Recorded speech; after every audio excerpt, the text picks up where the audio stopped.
శివాజీ మహారాజ్. ఈయన ప్రముఖ మరాఠా యోధుడు మరియు పశ్చిమ భారతదేశంలోని మరాఠా సామ్రాజ్య స్థాపకుడు. అతని జీవితం మరియు వారసత్వం భారతీయ చరిత్రలో చెరగని ముద్రను మిగిల్చాయి. మొఘల్ సామ్రాజ్యానికి వ్యతిరేకంగా ప్రతిఘటన స్ఫూర్తిని మరియు స్వపరిపాలన కోసం ఆయన పడిన తపన అంతా ఇంతా కాదు. శివాజీను ఛత్రపతి శివాజీ మహారాజ్ అని కూడా పిలుస్తారు. శివాజీ భారతదేశానికి చెందిన పాలకుడు మరియు భోంస్లే మరాఠా వంశానికి చెందినవారు. క్షీణిస్తున్న బీజాపూర్ ఆదిల్ షాహీ సుల్తాన్ యొక్క సామ్రాజ్యం నుంచి శివాజీ తన సొంత స్వతంత్ర రాజ్యాన్ని రూపొందించారు. ఇలా మరాఠా సామ్రాజ్యం యొక్క స్థాపన జరిగింది. 1674వ సంవత్సరంలో రాయ్గఢ్ కోటలో అధికారికంగా ఛత్రపతి కిరీటాన్ని పొందారు శివాజీ మహారాజ్. శివాజీ మహారాజ్ ఫిబ్రవరి 19, 1630వ సంవత్సరంలో పూణే జిల్లాలోని జున్నార్ పట్టణం దగ్గర శివనేరి కోటలో సాహాజీ జీజియాబాయి దంపతులకు జన్మించారు.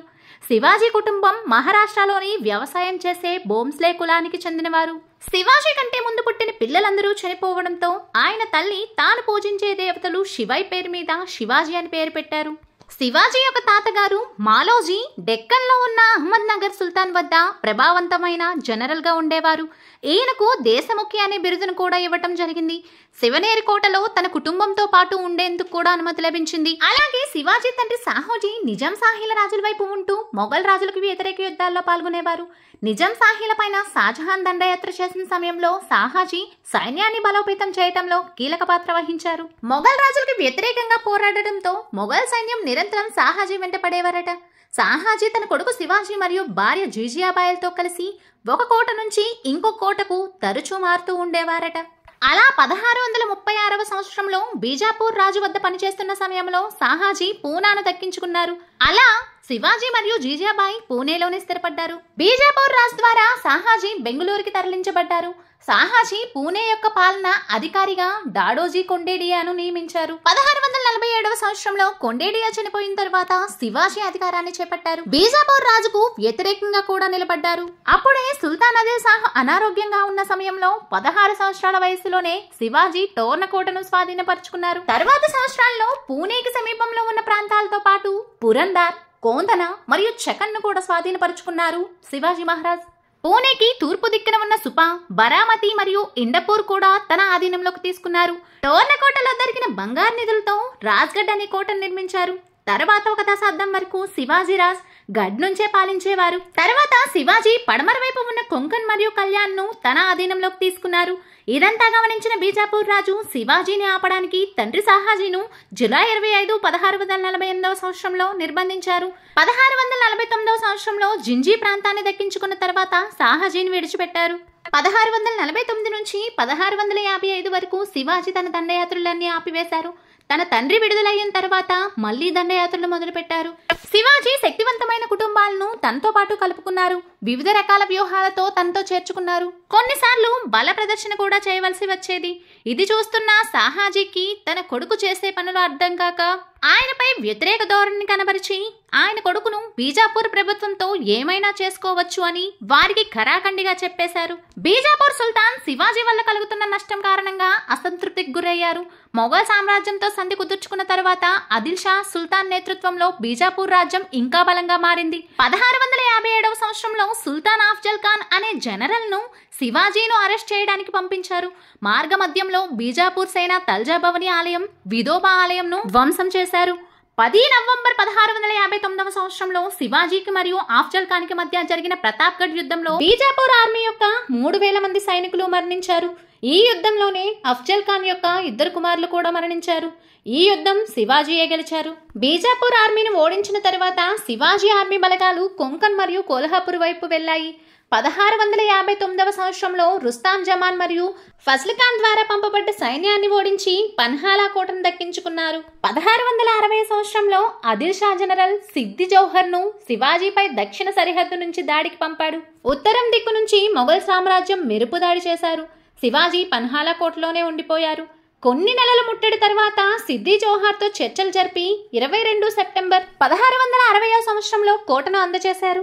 అదే కోటను శివాజీ మళ్లీ 1673వ సంవత్సరంలో స్వాధీనం చేసుకున్నారు. పన్హాలా కోట నుంచి తప్పించుకున్న శివాజీ వెంట శత్రు సైన్యం వెంబడించసాగారు. శివాజీతో పాటు ఉన్న మరాఠా సర్దార్ బాజీదేశ్ ప్రభు దేశపాండే స్వతహాగా రాజును కాపాడటానికి 300 సైనికులతో ఘోడ్కిండ్ వద్ద శత్రు సైన్యాన్ని తిప్పి పంపటానికి ఆగారు. ఈ సమయంలోనే శివాజీ మరియు ఇతర సైన్యానికి విశాల్ గఢ్కోట్ వరకు వెళ్లే సమయం దక్కుతుంది. బాజీ ప్రభు దేశపాండే తనతో ఉన్న 300 మంది సైనికులతో శత్రు సైన్యంతో భీకరంగా పోరాడారు. గాయపడినా కూడా శివాజీ సురక్షితంగా కోటకు చేరే వరకు కూడా వాళ్లతో పోరాడి శివాజీ విశాల్ గఢ్ కోటకు చేరుకున్న తర్వాత ఫిరంగిని పేల్చి బాజీ ప్రభు దేశపాండేకి సిగ్నల్ ఇచ్చారు.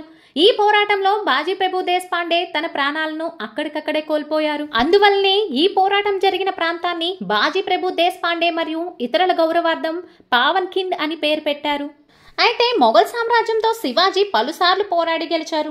ఔరంగజేబు శివాజీకి వ్యతిరేకంగా పలుమార్లు సైన్యాన్ని కూడా పంపించాడు. అయితే 1657 వరకు శివాజీ మొఘల్ సామ్రాజ్యంతో శాంతియుత సంబంధాలను కలిగి ఉండేవారు.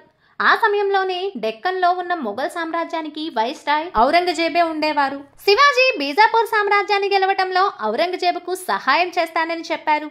బదులుగా బీజాపూర్లోని కోటలపై మరియు తన ఆధీనంలో ఉన్న గ్రామాలపై అధికారికంగా హక్కును కల్పించాలని చెప్పారు. మొఘల్ సామ్రాజ్యం నుంచి సరైన స్పందన రాకపోవడం వల్ల బీజాపూర్ సామ్రాజ్యంతో కలిసి డెక్కన్లో ఉన్న మొఘల్ సామ్రాజ్యంపై దండయాత్ర చేశారు. 1657 సంవత్సరంలో శివాజీ సామ్రాజ్యంలో ఉన్న అధికారులు అహ్మద్ నగర్ దగ్గరలో ఉన్న మొఘల్ భూభాగంపై దాడి చేశారు. తర్వాత పూణే జిల్లాలోని జున్నార్పై దాడి చేసి 3 లక్షల డబ్బు మరియు 200 గుర్రాలను తమతో పాటు తీసుకువెళ్లారు. దాడులకు స్పందిస్తూ ఔరంగజేబు శివాజీ బలగాలతో పోరాడడానికి నాసిర్ ఖాన్ను వాళ్ళ మీదకి ఉసుగొల్పారు. అహ్మద్ నగర్ వద్ద ఉన్న నాసిర్ ఖాన్ చేతిలో శివాజీ బలగాలు చిత్తుచిత్తుగా ఓడిపోవడం మొదలుపెట్టాయి. అదే సమయంలో వర్షాకాలం కావటం వలన మరియు షాజహాన్ రాజు అనారోగ్యంగా ఉండటం కారణంగా తరువాత ఎవరు రాజు అవుతారని తన తోబుట్టువులతో జరుగుతున్న రభసలో ఔరంగజేబు శివాజీపై ఎలాంటి చర్యలు తీసుకునే పరిస్థితులైతే లేకుండా పోయాయి. అయితే బీజాపూర్ యొక్క బడి బేగం అభ్యర్థన మేరకు షాజహాన్ తర్వాత రాజు అయిన ఔరంగజేబును తన మేనమామ షైస్తా ఖాన్ను బీజాపూర్ సైన్యంతో కలిసి శివాజీపై దాడి చేయడానికి పంపించారు.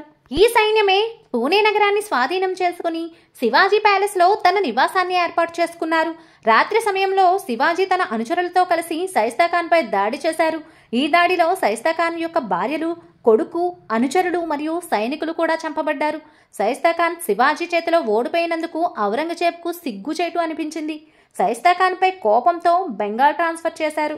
అయితే షైస్తా ఖాన్ చేసిన దాడుల వలన శివాజీ ఖజానా తగ్గుతూ వచ్చింది.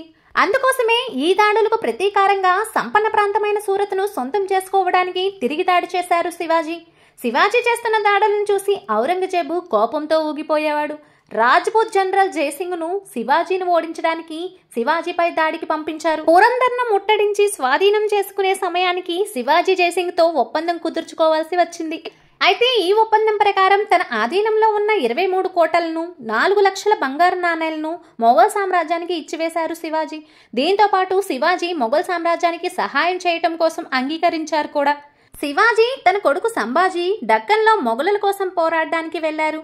అయితే 1666 సంవత్సరంలో ఔరంగజేబు శివాజీను కాందహార్ ప్రస్తుత ఆఫ్ఘనిస్తాన్ కు పంపించాలని నిర్ణయించుకున్నారు. ఔరంగజేబు తన ఆస్థానంలో శివాజీను తక్కువ స్థాయిలో ఉన్న వారితో నిలబెట్టినప్పుడు కోపంతో ఆస్థానం నుండి బయటికి వెళ్లారు. ఇది చూసిన ఔరంగజేబు శివాజీను హౌస్ అరెస్ట్ చేశారు. ఆ తరువాత కోట నుంచి బయటికి వెళ్లే పండ్ల బుట్టలో దాక్కుని అక్కడి నుంచి బయటపడ్డారు. ఆ తరువాత మొఘల్ సర్దార్ జశ్వంత్ సింగ్ శివాజీకి మరియు ఔరంగజేబుకు మధ్య శాంతి ప్రతిపాదనల కోసం మధ్యవర్తిగా పనిచేయడం మొదలుపెట్టారు. ఈ శాంతి ప్రతిపాదన కేవలం 1670 వరకు మాత్రమే కొనసాగింది. ఔరంగజేబు సామ్రాజ్యం ఆఫ్ఘనిస్తాన్ లో పోరాటం చేస్తున్నప్పుడు శివాజీ మొఘల్ సామ్రాజ్యంపై దాడి చేశారు. అయితే ఇలా శివాజీ తన సామ్రాజ్యం కోసం ఎన్నో యుద్ధాలు చేసి ఔరంగజేబుపై ఎన్నో యుద్ధాల్లో విజయం సాధించి హిందూ ధర్మాన్ని, హిందూ మతాన్ని, హిందూ గౌరవాన్ని పెంచి మరాఠా సామ్రాజ్యాన్ని ఎంతో బలోపేతం చేశారు. అందువల్లే ఇటువంటి వీరుణ్ణి 1674 సంవత్సరంలో జూన్ 6వ తేదీన అంగరంగ వైభవంగా జరిగిన వేడుకలో శివాజీని మరాఠా సామ్రాజ్యానికి రాజుగా పట్టాభిషేకం చేశారు. ఇంత వీరుడు కూడా ఏప్రిల్ నెల 1680లో 50 సంవత్సరాల వయసులో తుదిశ్వాస విడిచారు. ఇటువంటి గొప్ప వీరులు పుట్టిన నేలపై పుట్టినందుకు ఆనందిస్తూ ఈ వీడియోని ఇక్కడితో ఎండ్ చేస్తున్నాను. సో ఇది ఫ్రెండ్స్ వీడియో. మీకు గనుక నచ్చినట్టయితే please like and share and subscribe to my channel. ఇలాంటి మంచి మంచి వీడియోల కోసం నా ఛానల్ని ఇప్పుడే సబ్స్క్రైబ్ చేసుకుని అలాగే పక్కనే ఉన్న గంట సింబల్ని కొట్టడం మర్చిపోవద్దు. Bye, see you the next video.